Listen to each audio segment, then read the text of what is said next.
안녕하세요. 사연 읽어주는 남녀입니다. 오늘도 와주셔서 감사드리며 오늘의 여성 사연자분 사연은 제가 소개해드리도록 하겠습니다. 안녕하세요. 저는 현재 중견 기업에서 인사팀으로 일하고 있는 37살 여자입니다. 연애할 때면 여자들은 순내숭이라며 남자들이 이야기하곤 하죠. 내숭의 뜻처럼 겉으로는 순진해 보이나 속으로는 엉큼한 생각을 하고 있다는 거죠. 저도 한때는 여자들만 그런 내숭 덩어리라고 생각했습니다. 하지만 생각해보면 남자들도 은근히 내숭 떠는 면이 있더군요. 제가 만났던 사람도 그랬습니다. 사귀는 동안에는 남편은 아주 털털하면서도 제가 하는 말이라면 다 들어줄 것 같은 남자였죠. 그러나 이런 남자의 모습에 속아 넘어간 제가 바보였습니다. 알고 보니 남편은 내숭 백단이었어요.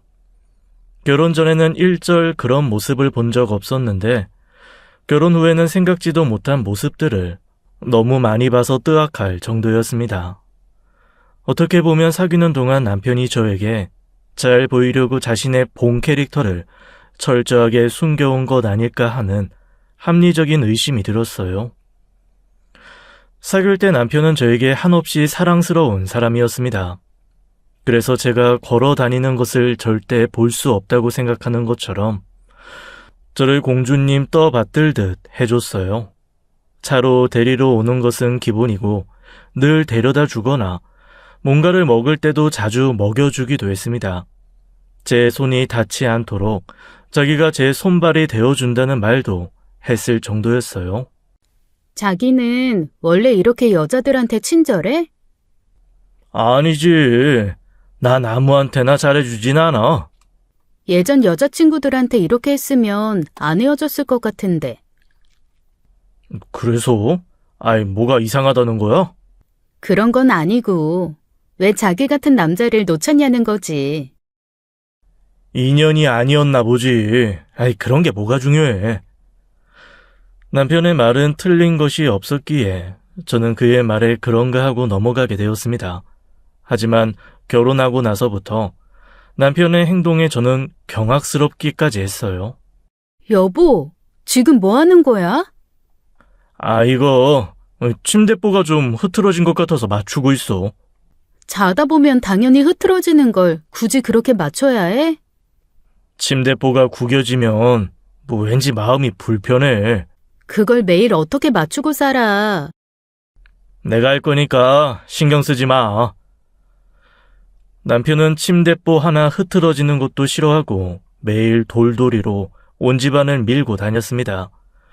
그것만이었다면 저도 결벽증 따위 참고 살 수 있다고 생각했죠. 그러나 남편의 결벽증은 그것뿐이 아니었어요. 밖에 나갔다 오기만 하면 샤워를 했어요. 물론 깨끗한 건 좋죠. 나가기 전 한 번, 나갔다 오고 나서 한 번. 하루에 외출을 2번, 3번 하면 그때마다 그렇게 샤워를 했고 결벽증은 자신뿐 아니라 저에게도 적용되었습니다. 처음에는 별것 아닌 것부터 시작됐어요. 자기야, 들어왔으면 양말 벗어야지. 응, 알겠어. 그리고 바로 화장실에 들어가서 발 씻어. 발에 세균이 얼마나 많은데. 그치, 알았어. 남편이 처음부터 나쁜 투로 말을 한 것이 아니기에 저도 남편의 생활 방식에 맞추려고 노력했습니다. 그러나 잔소리는 거기서 끝나는 것이 아니었어요. 별것 아닌데 그냥 넘어갈 수 있는 것에도 남편은 마음을 다하고 있었습니다. 들어갔으면 샤워까지 하고 나오지 발만 씻었어? 아니, 옷부터 갈아입으려고. 나보고 옷을 갖다 달라고 하면 되지. 속옷까지 갈아입어야 하는데 자기가 그걸 어떻게 찾아? 색깔만 말아주면 되는 거 아니야? 색깔이 다 같으면 어떻게 할 건데? 위아래 세트 찾을 수 있겠어? 남편은 억지 아닌 억지를 펼치며 밖에 나갔다 와서 바로 욕실로 들어가 샤워를 하라는 것이었어요. 여자 속옷을 알기나 하느냐는 말에 남편은 그것까진 모른다며 멋쩍어 하다가 결국 사과를 했습니다. 저는 그렇게 자신만의 방식을 강요하는 남편이 짜증스러웠어요. 결벽증인 남편은 가면 갈수록 더 심해졌습니다. 결벽증에 정리벽까지 있는 것인지 요리하고 나면 바로 인덕션을 닦아라. 안 먹는 반찬은 바로바로 버려라. 청소할 때는 이렇게 세세한 곳까지 다 쓸고 닦아야 한다. 등등. 제가 놓는 모든 물건의 자리를 자기가 지정해 놓고는 제가 마음대로 놓으면 그걸로 타박하기 일쑤였어요. 그렇게 잔소리할 거면 내가 회사 그만두고 집안일만 할게. 됐어? 아이, 직장을 그만두라는 소리는 아니었는데. 아니, 지금 말하는 것들 보면 내가 회사 갔다 와서 살림만 해야 할 판인데 나보고 두 가지를 다 하라고? 물건을 제자리에 둬달라는 거야. 그걸 누가 정했는데? 대통령령으로 정했니? 아이, 그게 보기 좋으니까. 그건 자기 시야에서만 좋은 거지. 난 아니야. 나도 내가 살던 방식이 있어. 그걸 자기 마음대로 하겠다고 하면 난 직장 때려치우고 살림만 할 거야. 남편은 제가 회사를 그만두겠다고 하니 가슴이 철렁했나 보더군요. 그랬더니 미안하다며 설설 기었습니다. 하지만 사람의 성향이나 행동은 쉽게 바뀌지 않았어요. 결혼 생활 내내 남편은 결벽증으로 인해서 저를 힘들게 만들었습니다. 하루는 청소한다기에 같이 하겠다고 했는데 멀쩡하게 붙어있던 창문까지 다 떼는 거예요. 저는 창문까지 떼서 청소할 일이 있느냐고 남편에게 말했습니다. 남편은 창문 청소도 가끔 해줘야 한다며 말을 했어요. 물론 창문 청소를 하는 것은 맞지만 어떤 사람들이 집에 있는 창문을 떼서 청소를 하냐는 겁니다. 남편은 창문을 떼서 창틀까지 세제로 박박 닦아야 직성이 풀리는 것 같았어요. 나는 그렇게까진 못해. 창틀 뗄 거면 차라리 청소업체를 불러. 이런 거 하는데 뭔 청소업체까지 불러. 내가 다 할 테니까 걱정하지 마. 그걸 혼자 떼서 다시 넣겠다고? 무거울 텐데. 나 못 믿어?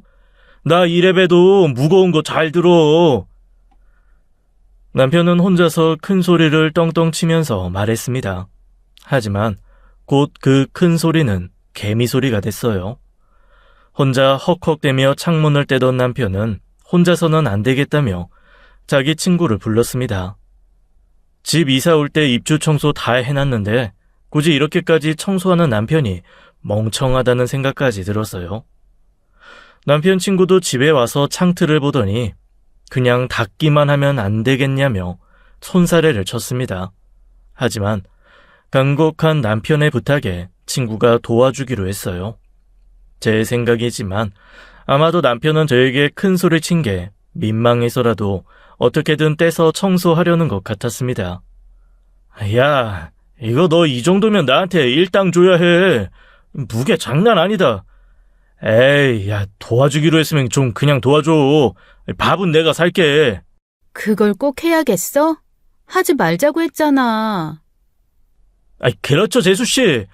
이 자식이 이상한 데 집착하는 면이 있다니까요. 그러게요. 차라리 업체를 부르자니까. 내가 할 수 있는데 못하러 엄한테 돈을 써. 나 괜찮아. 남편은 자기는 괜찮다면서 귀엽고 창문 청소를 시작했어요. 그러나 막상 청소하려고 보니 남편은 청소 도구도 준비해놓지 않았습니다. 고압 물 호스를 다시 사러 갔다 오고 그러더니 벌써 날이 뉘엿뉘엿 해가 저물어갔고 청소 후에도 봄날도 쌀쌀한데 창문 끼워 넣지를 못해서 한참 끙끙대더군요. 남편 친구는 자기도 도저히 못하겠다면서 집에 갔어요. 저희 집 창문이 통창은 아니었는데 샤시처럼 되어 있어서 끼우기가 여간 어려운 게 아니었습니다. 뭐야, 저녁 시간인데 아직도 해결 못했어? 아니, 이게 다른 창문이랑 다르네? 그래도 그렇지. 이게 뭐야. 처음부터 알아보고 뗐어야지. 창문이 다 거기서 거긴 줄 알았지. 이렇게 자려고 하는 거야? 난 창문 떨어진 집에서 못 자. 빨리 해결해. 결국 남편은 중고 거래 사이트에서 전문가를 불러서 같이 창문을 끼워 넣어야 했습니다. 돈 안 들이고 청소한다고 큰소리 탕탕 치더니만 돈은 돈대로 들고 친구에게는 욕만 먹고 바보짓거리만 했던 거죠. 대청소하겠다더니 창문 하나 청소하는데 하루를 다 보내는 남편을 보며 황당하면서도 짜증이 밀려왔습니다.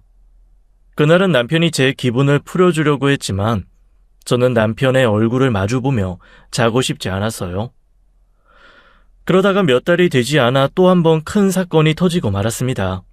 남편이란 작자는 달라질 기색이 전혀 보이지 않았어요. 그런데 그것이 저에게만 그랬다면 저도 참으려 했습니다. 남편은 저희 친정집에 가서도 그놈의 결벽증으로 친정 식구들을 당황하게 했어요. 친정 엄마 생신이라서 남편과 같이 갔는데 남편은 저희 친정집을 쭉 둘러보았습니다. 남편의 낌새만으로도 저는 알 수 있었어요. 저러다가 또 무슨 말을 하려고 저러나 싶었습니다. 장모님, 요새 많이 힘드시죠? 아이고, 이서방이 내 걱정을 다 해주고 고맙네 고마워. 네, 괜찮으시면 제가 주말에 와서 청소 좀 해드릴까요? 어? 우리 집이 좀 어수선하지? 저희 집은 정말 제가 먼지 하나 안 보이도록 열심히 청소하거든요. 장모님 바쁘신 것 같으니까 생신 선물 겸 제가 청소 좀 해드리고 싶어서요. 아이고, 아서 귀한 손을 어디 청소했어? 제가 하고 싶어서 그래요. 저 이래봐도 손이 야무지답니다. 제가 보았을 때 친정 엄마의 표정은 불편하고 불안한 기색이셨어요. 눈치도 없는 남편은 친정 엄마가 불편해하고 있음에도 불구하고 자기가 와서 청소하겠다면서 능글맞게 말했습니다. 그런 모습에 저는 짜증이 치솟았어요. 아우, 자기야, 여기 봐. 이런 구석을 다 쓸고 닦아야 상쾌하게 살 수 있다니까. 장모님 댁에도 공기청정기 하나 있으면 좋겠다. 그만 좀 해라. 뭐? 내가 그래서 장모님한테 청소해드린다고 했어. 잘했지? 지금 뭐 하는 거야? 엄마 표정 안 보여? 장모님은 괜찮다고 하셨는데? 친정 엄마는 그저 남편이 자꾸 청소하겠다니 둘러대기만 했습니다. 그런데 남편은 자기 식대로 친정 엄마가 와서 청소해도 된다고 했다며 말을 했어요. 아무래도 친정이 오래되고 낡은 집이다 보니 요즘 집처럼 깔끔하고 깨끗하지 않은 것이 사실이었습니다. 그런데 남편은 계속 친정집의 이곳저곳을 눈으로 훑고 다니며 지적하기 시작했어요. 집에서 새는 바가지 밖에 나가서도 샌다고. 저는 인내심을 참지 못했습니다.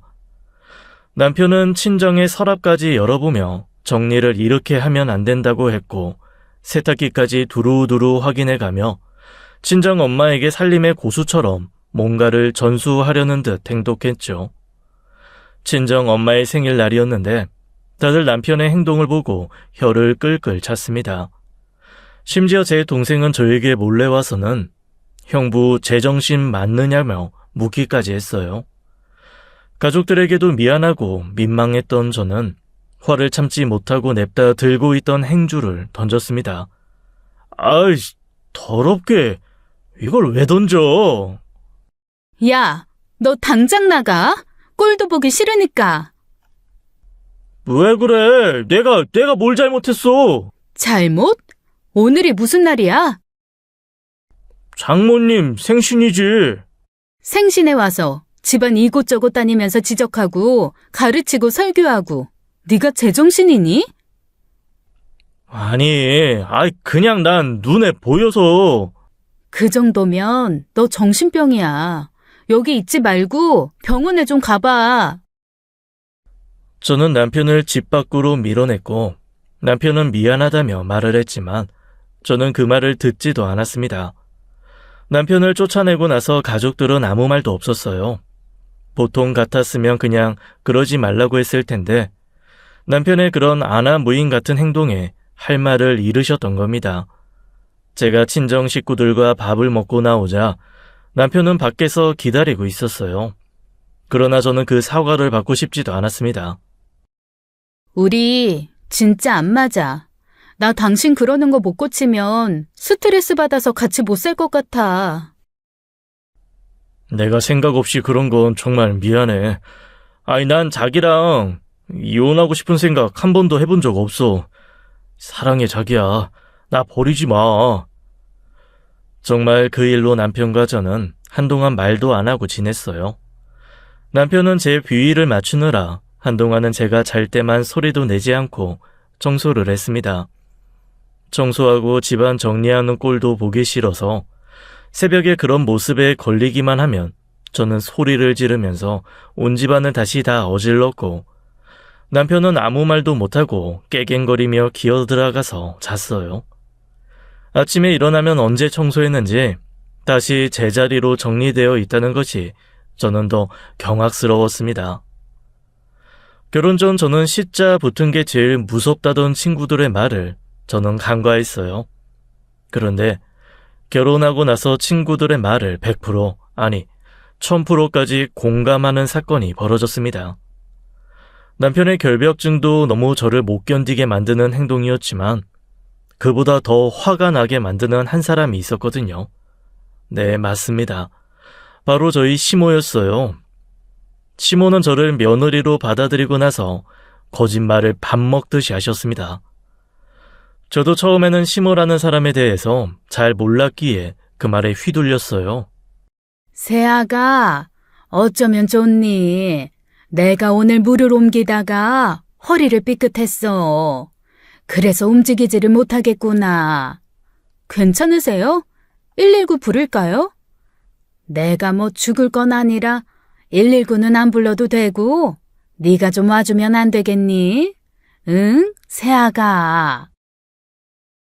네, 제가 갈게요. 조금만 기다리세요. 회사 일도 바빴지만 그래도 시모가 아프다는데 어떻게 버려두겠어요? 시모의 전화를 받고는 불이 나게 시모의 식당으로 달려갔습니다.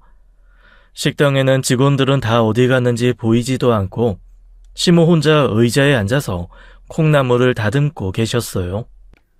어머니, 괜찮으세요? 저랑 병원 가요. 아니야, 됐다. 너 온다고 하고 좀 지나니까 허리가 움직일 수 있겠더라. 그나저나 내가 아파서 애들 보고 다 들어가라고 했는데 장사 준비해야 할 텐데 어쩌지?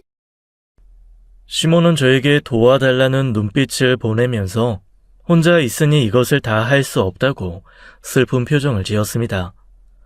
그러면서 야채 상하면 장사를 못한다며 억지 눈물을 짜셨어요. 처음에는 그것이 진짜 눈물인 줄 알고 놀라서 도와드리곤 했습니다. 얼마 지나지 않아 또 시모에게 연락이 왔습니다. 세아가 큰일 났다. 옆 가게에서 싸움이 나서 우리 가게도 부수려고 한다. 나 혼자 무서워. 어쩜 좋니? 제가 경찰 부르고 갈게요. 기다리세요. 경찰은 벌써 불렀어. 나 혼자 여기 있으려니 무섭구나. 알겠어요. 조금만 기다리세요. 시모는 옆집에서 싸움이 났는데 시모의 가게까지 와서 행패를 부린다면서 무서워 죽겠다고 했어요. 저는 정말 시모가 걱정돼서 회사에는 아프다고 핑계를 대고 빨리 달려갔습니다. 그런데 달려간 가게는 개미 소리 하나 없이 조용했어요. 시모에게 무슨 일이냐 물어보니 시모 말로는 경찰서로 다 연행해 갔다고 하더군요. 마침 잘 왔어. 어차피 해결은 됐고 내가 오늘 손이 너무 매우니까 네가 와서 야채 손질 좀 하고 도와주다가 가. 회사는 조퇴한 거지? 네, 조퇴하고 왔긴 했어요. 진짜 괜찮으신 거죠? 그럼 우리 며느리가 이렇게 달려와 주니 내가 얼마나 마음이 뿌듯한지 내가 주변 사람들한테도 만날 네 칭찬한단다. 아니에요. 어쨌든 오늘 일찍 끝났으니 도와드릴게요. 그렇게 시모의 가게로 간 날이면 시몬은 자기가 할 온갖 일들을 저에게 시키려고 했습니다. 일찍 가려고 하면 이것 좀 더해주고 가라고 하고, 또 급해서 가려고 하면 시어머니보다 급한 게 있냐면서 떼를 쓰기도 했어요. 그런 시모를 보면서 저는 황당했지만 어른이니까 도와드리려 했습니다. 하나 집에 갈 때 보니 옆집 가게는 버젓이 장사하고 계시는 것을 알고는 기가 막혔어요.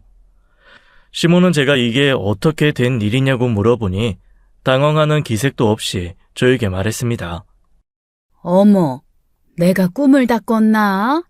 아까 분명 난리도 아니었다고. 어머니, 그러시지 마세요. 지금 저한테 장난치시는 거예요? 저 회사 다니는 게 우스우세요? 내가 언제 그렇다니? 네 일도 중요하지만 가게 봐라. 일손이 없어서 이 늙은 시어머니가 혼자 일해야 하는데 불쌍하지도 않니? 그럼 직원을 구하셔야죠. 저 회사도 가까운 것도 아니에요. 어머니 큰일 나셨다고 할 때마다 심장이 철렁해서 달려오는데 급하게 오다가 사고라도 나면 어쩌라고요. 그게 뭐 내 탓이냐? 사람 가는 거는 저마다 명줄이 있는 거라잖냐. 시모의 얼토당토하는 말에 저는 깨달았어요. 시모는 제가 중요한 것이 아니라 자기 가게 운영하는 것만 중요한 것이라고 말입니다. 그날 이후로 저는 각성했어요. 시모의 횡포에 놀아나면 안 되겠다고 생각했습니다. 자주 이런 일이 있었고 경찰 사건 이후로 저는 슬슬 화가 나기 시작했어요.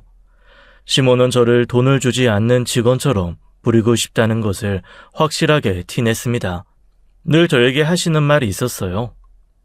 내가 아줌마를 쓰면 그 아줌마가 너무 말을 안 들어. 돈은 돈대로 들어가지 내 속은 속대로 썩어가지. 너처럼 젊은 애가 와서 따박따박 내가 말 안 해도 척척 일 좀 해주면 얼마나 좋아? 돈이야 내가 많이 벌면 너도 좋은 것 아니냐. 사실 시모의 가게에 직원이 없던 것도 아니고 종종 직원이 있을 때도 있었어요. 그러나 저는 얼마 지나지 않아 그 가게에 직원이 없는 이유를 알게 되었습니다. 자꾸 시모의 행동을 지켜보자니 시모의 성격이 더러운 탓에 직원들이 금방 일을 그만두고 나가 떨어진다는 거였어요.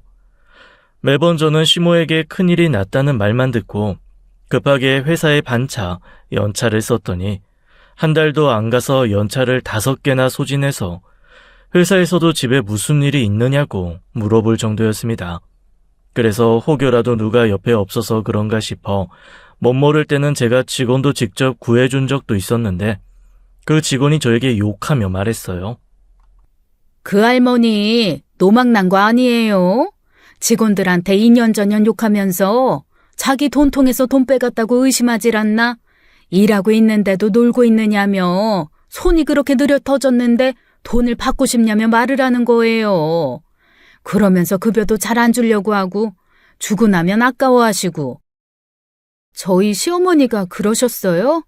아유, 너무 죄송해요. 기분 안 좋은 일이 있으셨나 봐요. 기분 안 좋은 일은 무슨? 그분 진짜 자기 손으로 일 하나 안 해요. 가서 일해보세요. 일 하나 안 하나. 직원은 답답하다며 그런 시어머니 밑에서 살까봐 무서워서 결혼을 안 한다고 할 정도였어요. 그러면서 며느리인 저도 걱정된다며 그 노망난 할머니 조심하라고 하며 떠났습니다. 시모가 그렇게 행동하는데 당연히 직원이 오래 붙어 있을 리가 없었겠죠. 그래서 저에게 자꾸 연락하고 거짓말을 해서라도 불렀던 것이었습니다. 예, 큰일이다, 큰일. 가게에 불 났어. 불 났으면 왜 저한테 전화하세요? 119에 하셔야죠. 아니, 불이 났다니까? 그러니까요. 불 나면 소방관이 불 꺼주는 거지. 제가 꺼주냐고요. 뭐? 너 그러다가 내가 죽으면 어쩔 거냐? 그렇게 걱정하실 시간 있고 저한테 따지실 시간 있으면 벌써 119 불렀겠네요. 시모는 제 말에 자신이 죽어야 달려올 것이냐고 윽박질렀지만 저는 꿈쩍도 하지 않았어요. 그렇게 하니 시모는 제 남편에게 저에 대한 험담을 하시기 시작했습니다. 남편이란 존재에 대해서 기분이 좋은 상태도 아니었는데 남편은 자기 엄마의 말만 듣고는 저에게 따졌어요. 자기, 우리 엄마한테 뭐라고 한 거야? 내가 어머니한테 뭐라고 했냐니? 엄마가 전화 와서는 펑펑 우시면서 말씀하시더라고. 당신이 죽어도 자기는 눈물 한 방울 안 흘릴 거라고. 그래서? 당신이 뭐라고 했길래 우시기까지 하냐는 거야. 그렇게만 말씀하셔? 당신이 거짓말했다는 소리는 안 하시고? 거짓말? 엄마가 거짓말을 왜 해? 남편은 자기의 엄마를 전적으로 믿고 있는 것처럼 말을 했습니다. 자기 엄마는 거짓말하고 그럴 뿐이 아닌데 제가 뭐라고 했길래 울면서 전화까지 하느냐며 따지더라고요. 저는 더 말할 생각이 없어서 시모와 녹음했던 내용을 들려주었습니다. 남편은 그런데도 자기 엄마가 진짜 사정이 있었으니 그랬을 거라며 말을 했어요. 내 말은 안 믿고 자기 엄마 말만 믿을 거면 어머니랑 살아. 왜 나랑 사니? 그런 말이 아니잖아. 엄마가 사정이 있으시고 하면 좀 이해하고 도와드리면 되는 거 아니야? 자기는 며느리잖아. 며느리가 죄 지은 사람이니? 넌 우리 집에 뭐 했는데? 대리효도 시키지 말고 하고 싶으면 당신이 해. 아니, 나는 회사 일도 있고 바쁘잖아. 자기가 나보다 돈 더 잘 버니? 바쁘면 내가 더 바쁘고 나도 직장인이야. 아, 몰라. 당신 엄마는 당신이 책임져. 저는 그런 남편이 미웠고 자기 뜻대로 안 되자 쪼르르 아들에게까지 전화하는 시모도 마음에 들지 않았습니다. 아마도 시모는 자기 아들이 저에게 따끔하게 이야기를 했을 거라고 생각했나 봐요. 며칠 뒤 또 저에게 전화를 했더군요. 얘, 지금 가게에 큰일 났어. 직원이 허리를 다쳐서 나 혼자 단체 손님 받아야 하네. 내가 지금 혈압이 너무 올라서 쓰러질 것 같으니까 당장에 좀 여기로 오거라. 어머니, 저 못 가요. 얘, 너는 시어머니가 말을 하면 네 알았어요 하고 오는 게 맞지? 어른 그렇게 대하라고 배웠니? 저도 급한 미팅이 있어서 못 가요. 너 진짜 그러는 거 아니다.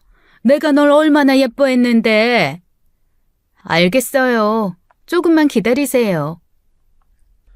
시모의 어이없는 억지에 저는 조금 기다리라고 했습니다. 그리고는 1시간 정도 안 돼서 시모는 벼락을 치듯 전화해서 소리를 질렀어요. 너 이 못된 것. 내가 너 불렀지 언제 네 서방을 보내라고 했냐? 누구라도 가서 일손이 되면 되는 거 아니에요? 저는 바쁘고 자주 갔잖아요. 그이 저보다 살림 잘해요. 뭐라고? 내 아들 장가 보냈더니 집에서 살림만 시켰다는 거야? 시켰다기보단 그이가 좋아서 한 거죠. 물어보세요. 얼마나 살림을 좋아하는데요. 내 아들이 회사에서 얼마나 바쁜데 이런 식당 일을 하라고 불러대. 너 제정신이니? 어머니, 그이보다 제가 돈을 더 잘 벌어요.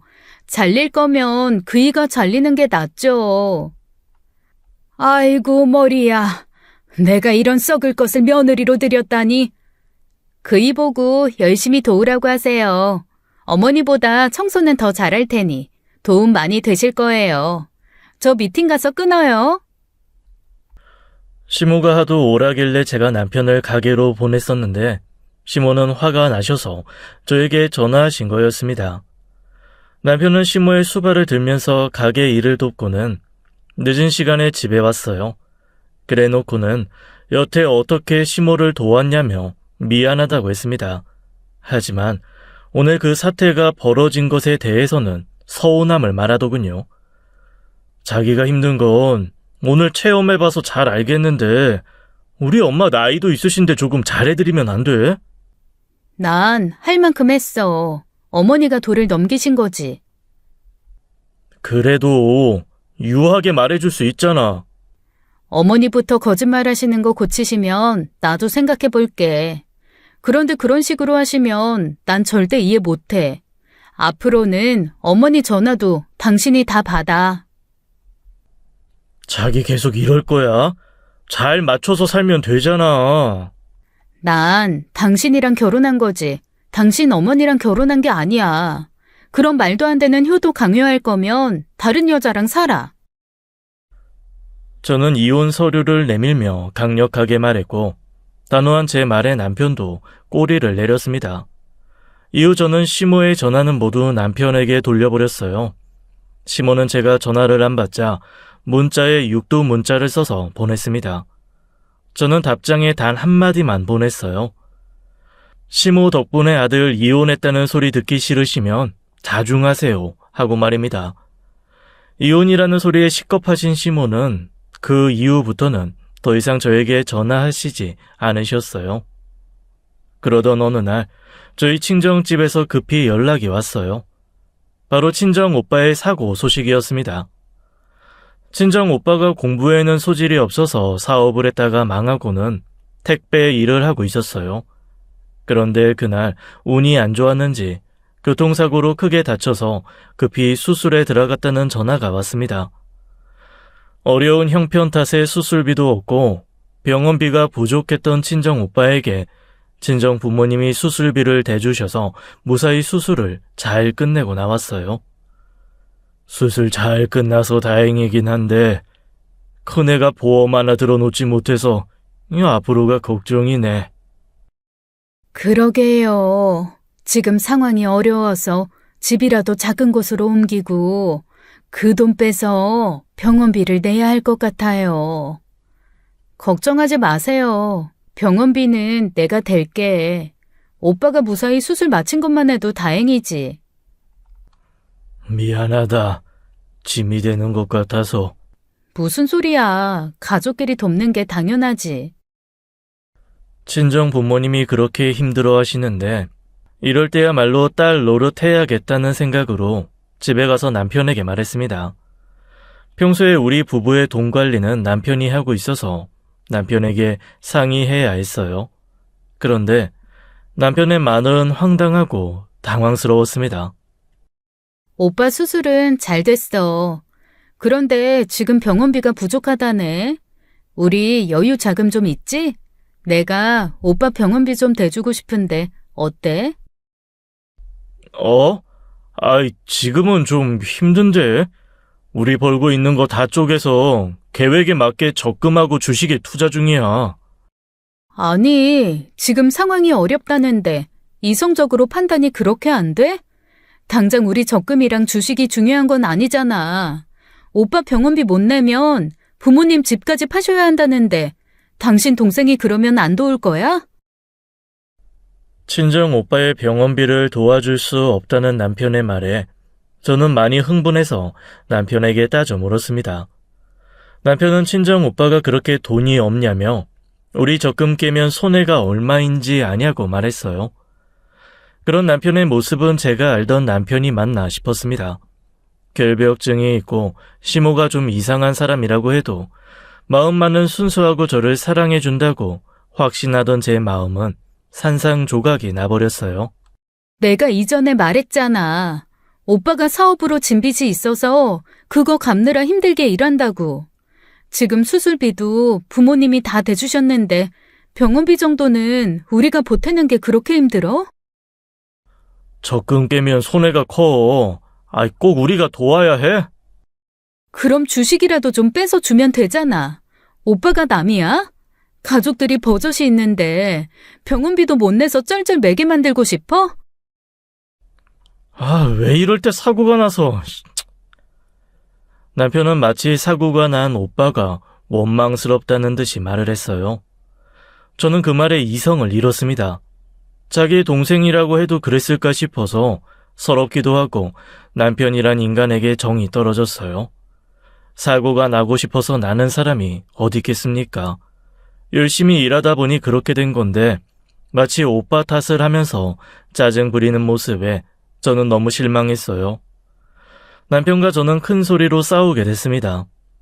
사실 결혼하면 의지할 수 있는 사람이 생긴다고 생각했었는데 오히려 친정을 남처럼 생각하고 저렇게 자기만 생각하는 이기주의적인 모습을 보니 앞날이 뻔하다고 생각됐어요. 당신 가족이 그랬어도 이렇게 나올 거야? 내가 뭐 어쨌는데. 상황이 안 되더라도 도와주려고 노력하는 게 가족 아니야? 내가 뭐 안 도와주고 싶어서 안 돕는 거냐? 지금 그 태도를 보면 10원 한 장 주기 싫다는 거잖아. 친정 부모님에게 여윳돈 좀 구해보시라고 하면 되잖아. 굳이 우리 적금과 주식을 깨야겠냐고. 남편은 친정 부모님이 다른 지인들에게 돈을 빌려서 해결하면 되지 않느냐고 말했어요. 너무 황당하면서 어이없는 모습에 저는 말이 험하게 나오기 시작했습니다. 미친 거니? 자식이 돈이 있는데 부모님 보고 구걸이라도 하라는 거야? 그게 왜 구걸이야? 빌렸다가 갚으면 되는 거지. 부모님 보고 알아서 하라는 소리인 거잖아. 나 자기가 진짜 그렇게 비인간적인 줄 몰랐다. 이게 비인간적이야? 상황이 될 때 돕는 거지. 꼭 우리만 도와야 하는 건 아니잖아. 남편은 자신이 정상이고 제가 이상하다는 듯이 말을 했어요. 부모라고 해서 무조건 도울 필요는 없다는 말에 저도 인내심을 넘어섰습니다. 다 필요 없어. 지금 우리 자금 어떻게 되는지나 보여줘. 이렇게 서로 부딪히느니 각자 알아서 관리하자. 아니, 같이 관리하던 걸 어떻게 나누자고 그래. 일단 상황부터 보고 말하자. 지금 적금 상황이랑 주식 내역 보여줘. 남편은 제가 화가 난 상태에서 말을 하니 주저주저 하더군요. 저는 그렇게 주저대는 모습에 더 화가 나서 남편의 핸드폰을 빼앗았습니다. 그러자 남편이 그제야 말했어요. 미안해. 사실 주식에 다 투자했는데 주식이 반토막 났어. 뭐라고 한 거야? 주식? 우리 모으던 돈 주식에 몰빵했어. 저는 제 귀를 의심하지 않을 수 없었습니다. 정신이 번뜩 들어 남편의 핸드폰 속 주식을 확인했어요. 그런데 남편의 말은 사실이었습니다. 마이너스 50%에 육박하는 주식 폭락. 열심히 모으고 있는 줄 알았던 우리의 재산이 반토막 났다는 것을 알았을 때 남편이 원망스럽기도 하고 이 사람은 정말 아니라는 생각이 들었어요. 미안해. 주식 올라갈 때까지만 조금 기다려줘. 분명 이거 뜬다고 했으니까. 입 좀 닫아. 듣기 싫으니까. 내가 올인한 건 잘못했는데 주식 폭락은 내 탓이 아니잖아. 한 번만 봐줘. 그만하자. 난 너랑은 못 살겠어. 이혼하자는 거야? 그래. 어차피 이렇게 된 거 깔끔히 정리하자. 저는 남편에게 단호히 이야기했습니다. 어떻게 보면 남편에게 내가 말을 해도 소용없고 이 사람은 말이 통하지 않으리라는 것을 느꼈어요. 남편은 제가 이혼하자고 말을 하니 눈물이 고이면서 제 손을 붙잡고 말했습니다. 난 자기랑 헤어지는 거 생각해 본 적 없어. 미안해. 내가 다시 이거 어떻게든 복구해 볼게. 복구? 무슨 복구? 반토막 낸 걸로도 모자라서 다 털어먹으려고? 아니야. 다시 올라갈 거야. 난 믿고 있어. 이걸 계속 끌고 가겠다고? 난 싫어. 다 팔아서 내 돈 내놔. 조금만 기다려줘. 올라야 팔지. 이대로는 못 팔아. 그래? 그럼 이혼 소송으로 가야지 뭐. 남편은 그날 저에게 싹싹 빌면서 이혼은 안 된다며 친정 오빠 병원비는 자기가 어떻게든 해결할 테니 한 번만 봐달라고 애원했어요. 남편이라는 작자의 행동이 괘씸했고 너무 미웠지만 친정의 상황이 더 중요했기에 친정의 일을 먼저 해결하기로 했습니다. 친정 오빠의 병원비를 해결하고 나니 마음이 한결 가벼워졌어요. 남편이 어떻게 돈을 마련했는지 따위는 궁금하지 않았습니다. 남에게 빌리든 자기가 투잡하던 다 되겠다고 했고 그 말을 지켰기에 저의 화는 조금 누그러져 있었어요. 그렇게 한동안 잠잠하던 어느 날 저는 또 한 번 남편의 비밀과 마주하게 됐습니다. 퇴근하고 집에 들어가는데 동네 놀이터에 있는 남편을 발견했어요. 그래도 남편이라고 목소리만 들어봐도 저 인간이 내 남편이구나 싶어 다가가 말을 걸려고 하는데 그 옆에 어떤 여자가 서 있었습니다. 저게 미쳤나? 이젠 바람까지 피워? 그래, 오늘 너 죽고 나 살자. 넌 걸리면 완전히 이혼이다. 저는 속으로 그렇게 말하며 몰래 숲을 속으로 숨어들어 그들의 대화를 엿들으려고 했어요. 물론 바람이라면 증거를 가지고 있어야 했기에 조용히 녹음도 시작한 상태로 말입니다. 그런데 가만히 들어보니 목소리가 익숙하기도 하고 남편을 부르는 호칭이 제 귀에 딱 꽂혔어요. 게다가 더 황당한 것은 그들의 대화 내용이었어요. 심상치 않은 상황에 저는 더 그들의 말을 들어보려 귀를 기울였습니다. 아주버님, 어떡해요? 왜 주식이 안 오를까요? 형님은 아직 모르시죠? 재수씨, 저 안 그래도 얼마 전 재산 다 주식에 넣은 거 한 사람에게 걸렸어요. 주식 반토막 난 것까지 걸려서 이혼해야 한다고 하는 거 겨우 가라앉혔는데 아휴, 지금 반토막에서 더 내리꽂고 있던데 미쳐버리겠어요. 피말리네요. 동진이한테 걸리지 마세요. 또 조심하셔야 돼요. 아직 애 아빠는 모르는데 저 걸리면 진짜 어떻게 될지 몰라요. 남편과 동서는 서로의 안위를 걱정해 주더군요. 이야기를 잘 들어보니 두 사람은 같이 투자 정보를 공유하면서 함께 투자 활동을 했던 것 같았습니다. 하지만 제가 알고 있던 주식뿐만이 아니라는 게 저를 돌게 만드는 일이었어요. 주식도 주식인데 코인은 믿고 있었는데 정말 절망적이에요, 아주버님. 그러게 말입니다. 분명 A급 소식이라서 제 친구 여러 댁에도 투자라고 언지를 줬는데 이렇게 급락하고 있으니 속이 타들어가요. 저 진짜 무서워요.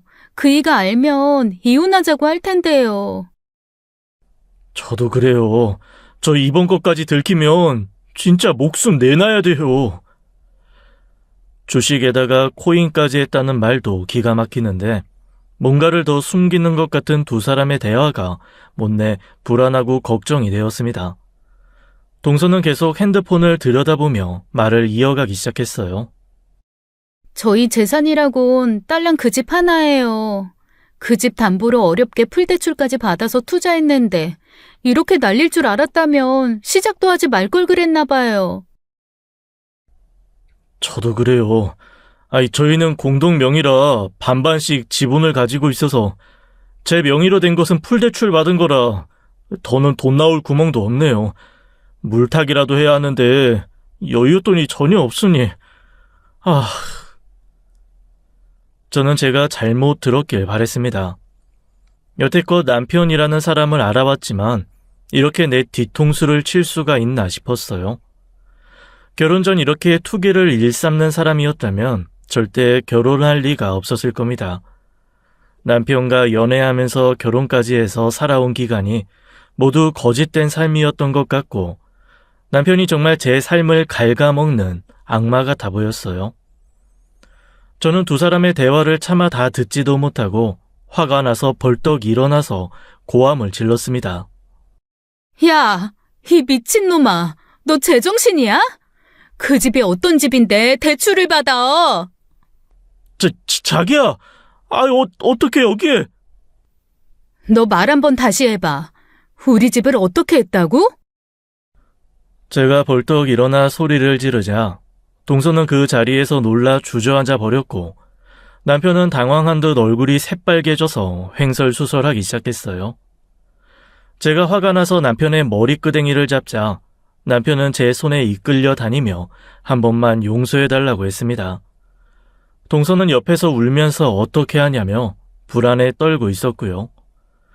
못난 남편이었지만 이렇게까지 어리석을 줄이야 생각도 못했는데 그런 상황이 닥치니까 저 스스로가 통제되지 않았습니다.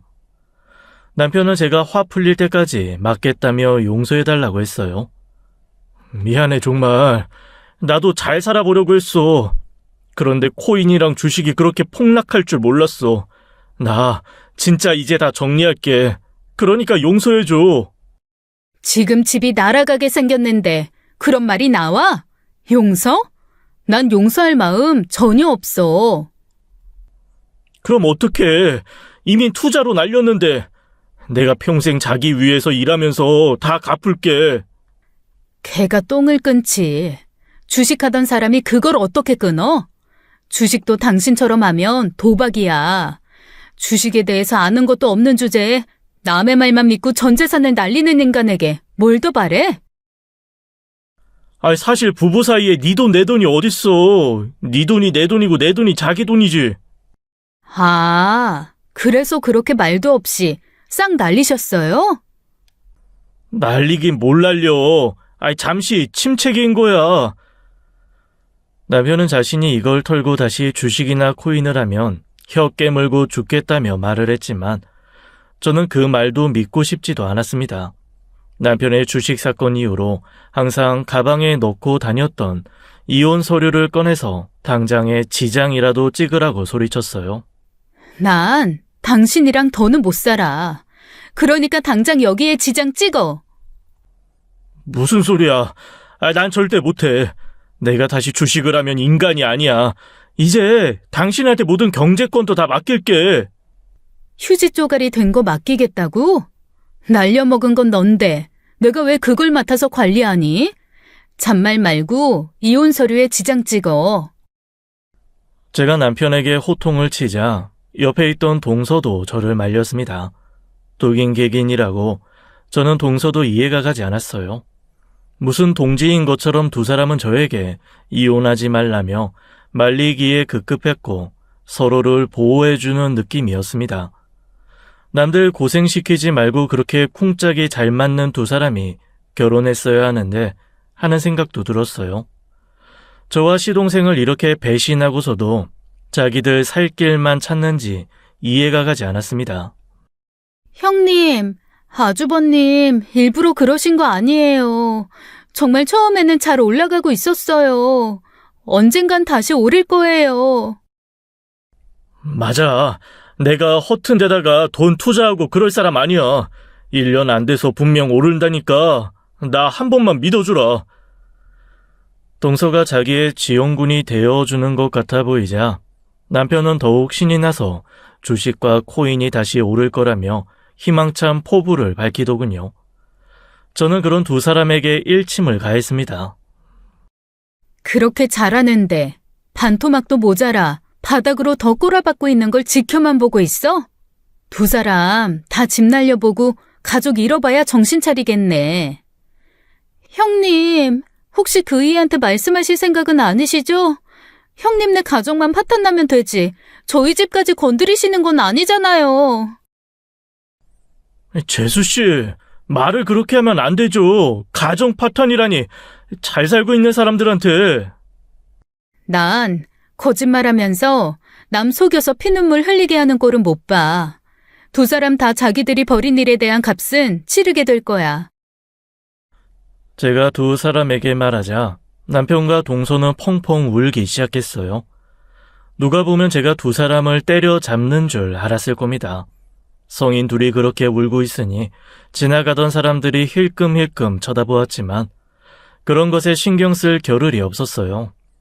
저는 남편에게 더 할 말 없고 이혼 서류에 사인 안 할 거면 소송 준비하겠다는 말을 하고 뒤돌아섰습니다.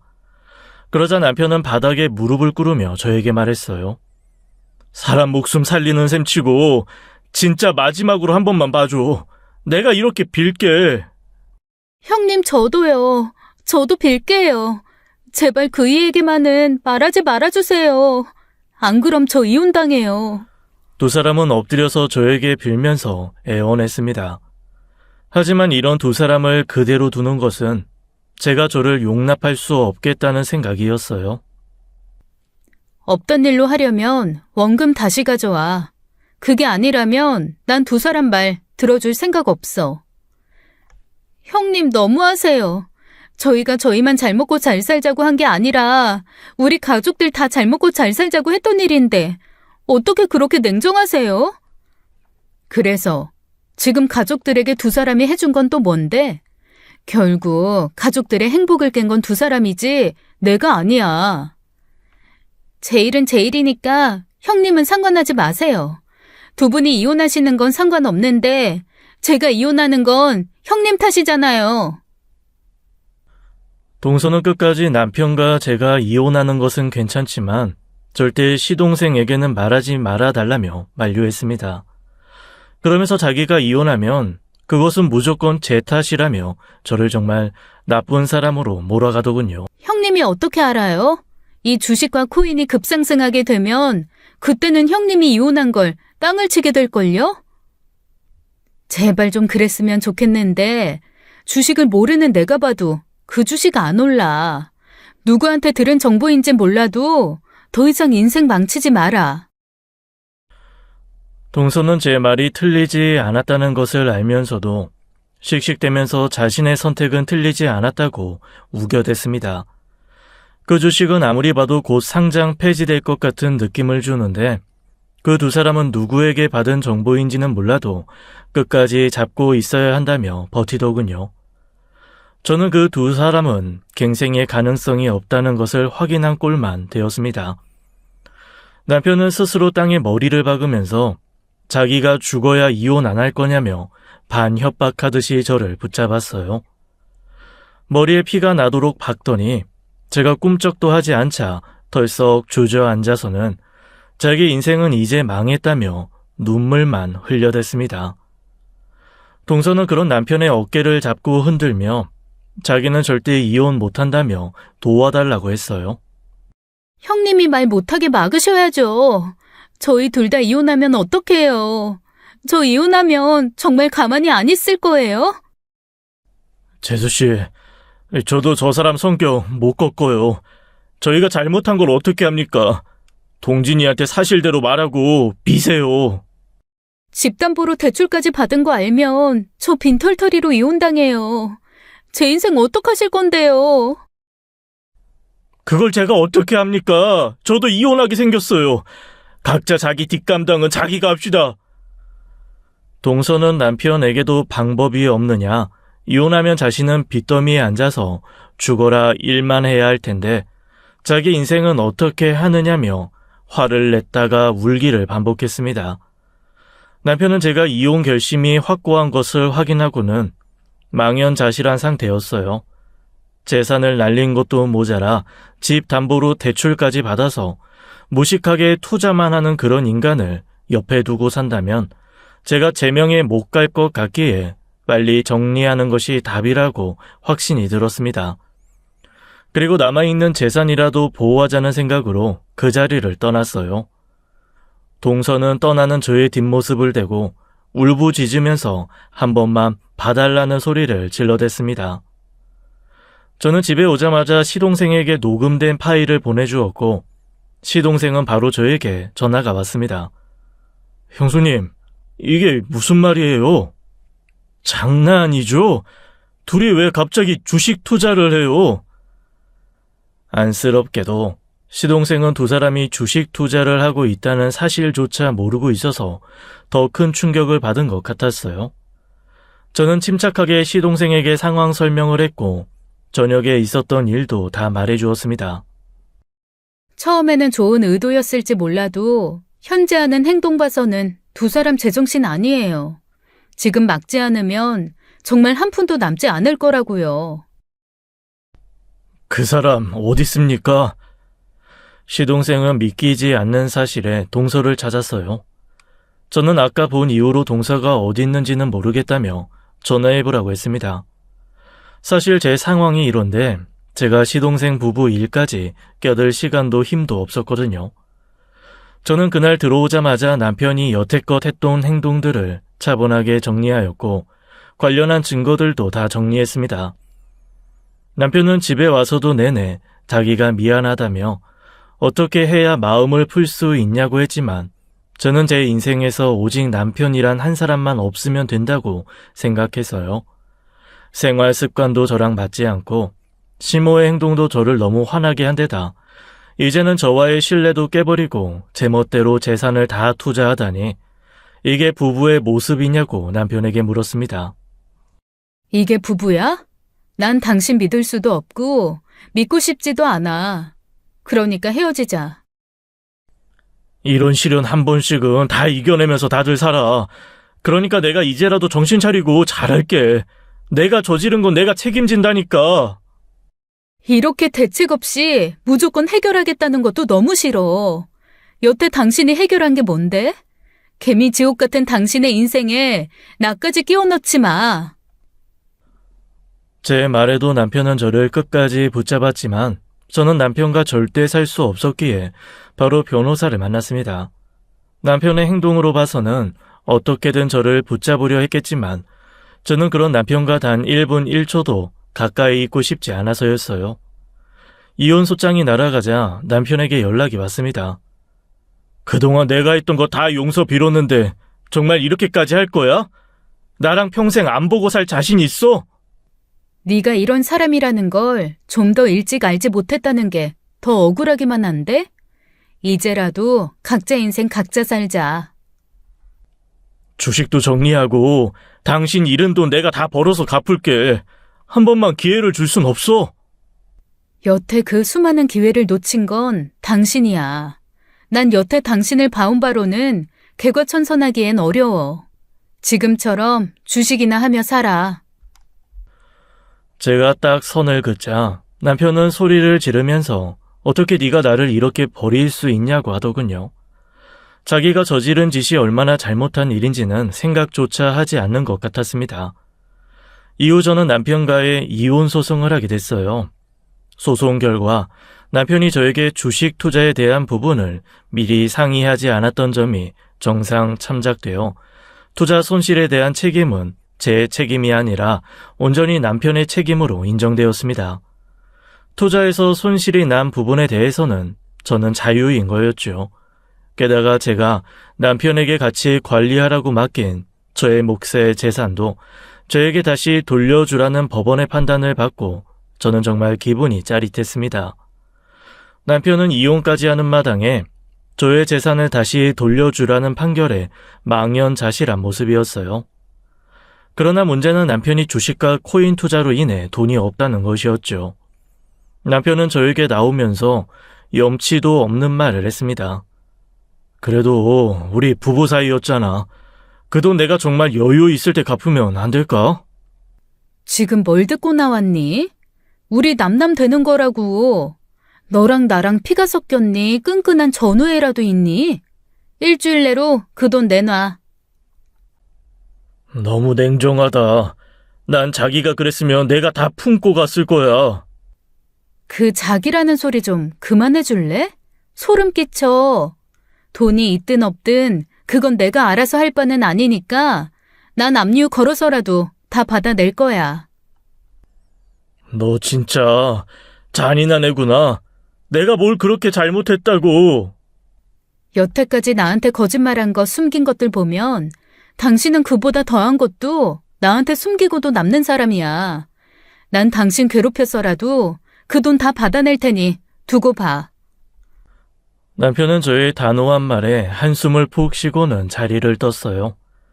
남편이 꼼꼼하기에 맡겼던 저도 잘못했지만 그렇다고 무식하게 집까지 담보로 투자했던 남편에게도 따끔한 일침이 필요하다고 생각해서 또 강하게 매몰차게 말했습니다.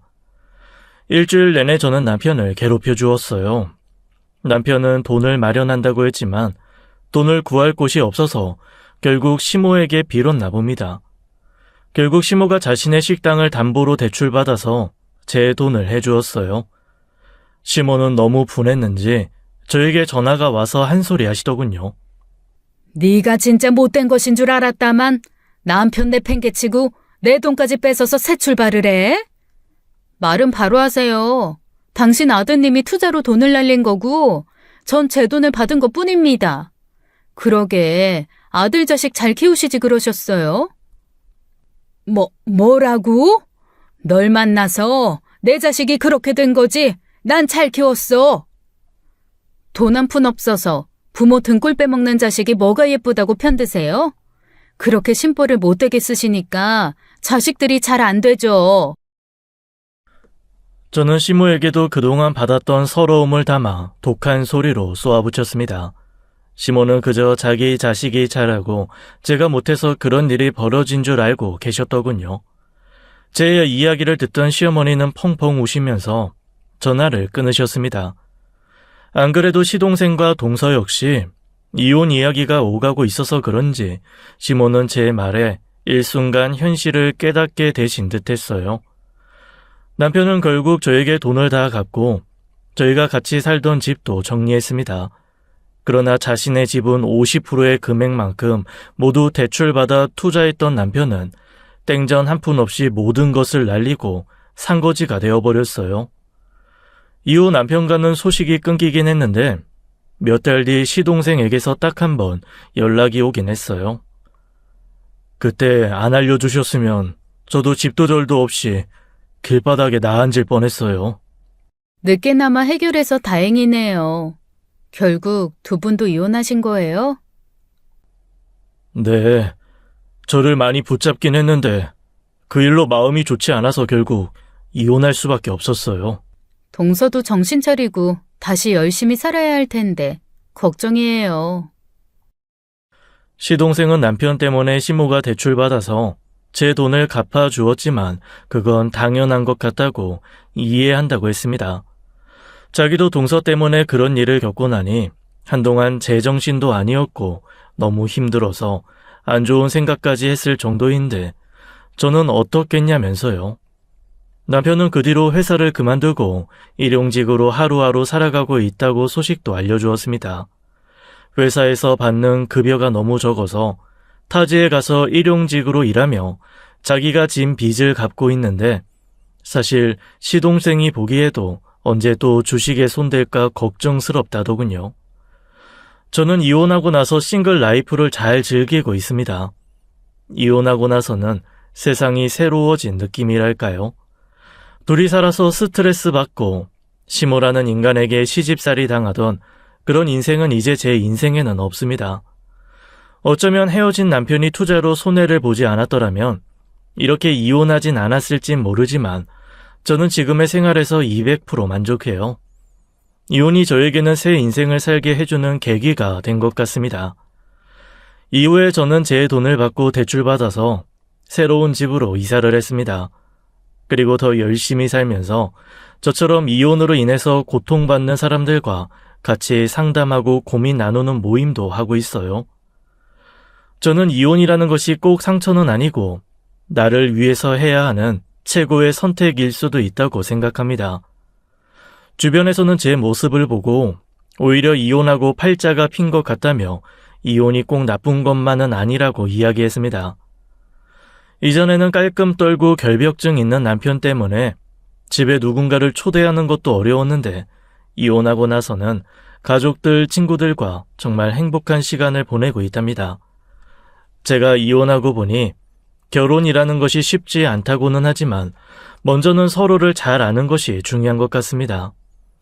저는 남편을 잘 알지 못했고 그로 인해서 인생에서 쓴맛을 경험하게 됐어요. 제 사연을 들으시는 분들께서는 부디 좋은 인연과 만나서 행복한 삶을 사시길 바랍니다. 사연 들어주신 분들 모두 좋은 하루 보내세요. 지금까지 사연 읽어주는 남녀였습니다. 끝까지 함께 해주신 여러분 감사드리며 저희는 다음 사연으로 돌아올게요. 감사합니다.